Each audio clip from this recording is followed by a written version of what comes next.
Olá, vou conversar contigo hoje a respeito de Dynamic Paint. Esse assunto já existe na internet com uma frequência razoável e conversando com um amigo pela internet, o Carlos, nós descobrimos que a maior parte dos tutoriais gravados sobre Dynamic Paint tem até um determinado ponto, mas não tem nada a respeito de renderização. Tem alguns que tem, mas é um assunto muito difícil de encontrar. Isso no Blender Render. Então, eu resolvi fazer um tutorial, inclusive por sugestão do Carlos, de forma completa.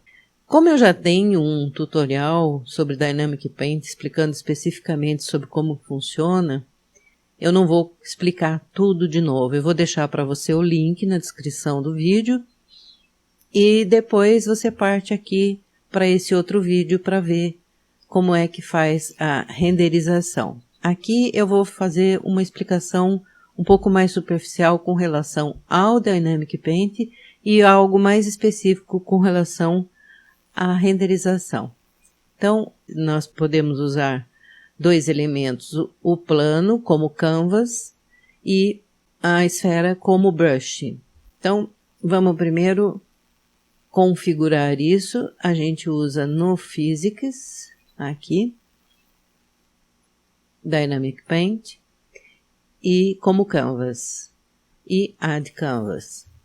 E a esfera, Dynamic Paint, como brush, Add Brush.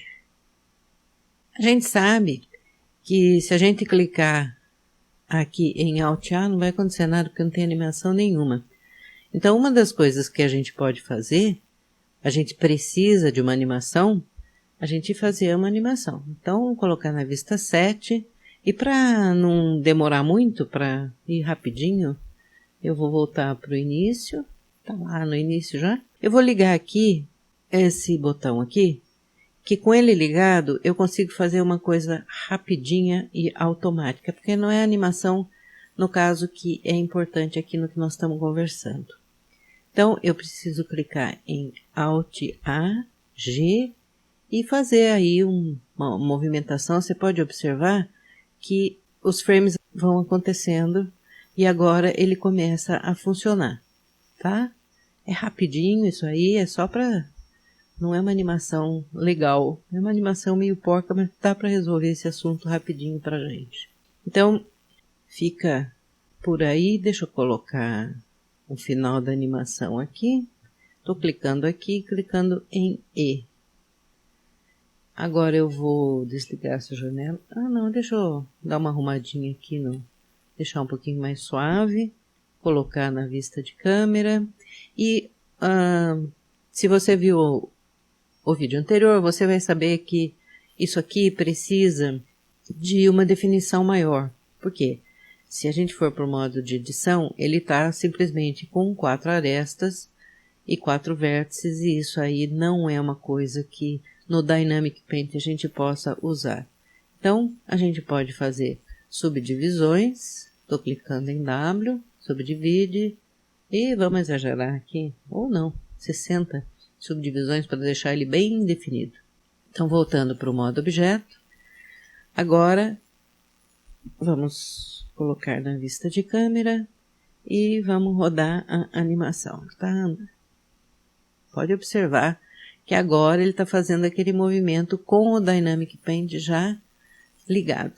Acontece que, por exemplo, a gente está nesse frame aqui e, teoricamente, se a gente clicar em F12, ele deveria renderizar, né, com a pintura, mas ele não renderiza com a pintura. Então, como é que a coisa acontece? Nós precisamos fazer o seguinte. Primeiro, nós precisamos colocar um material para esse objeto aqui. Se não tiver material, nós não vamos conseguir nada, tá? E aqui, nesse aqui não necessariamente, mas é sempre bom a gente colocar material nos objetos.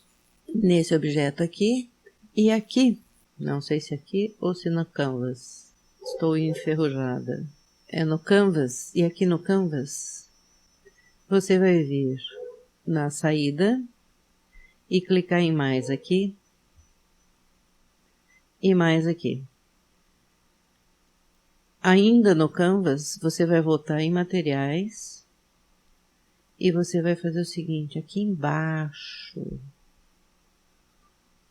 em opções, você vai procurar Vertex Color Paint, porque ele está trabalhando com Vertex, tá?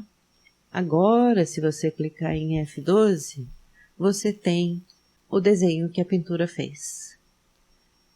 A chave do negócio é esse pedaço aqui.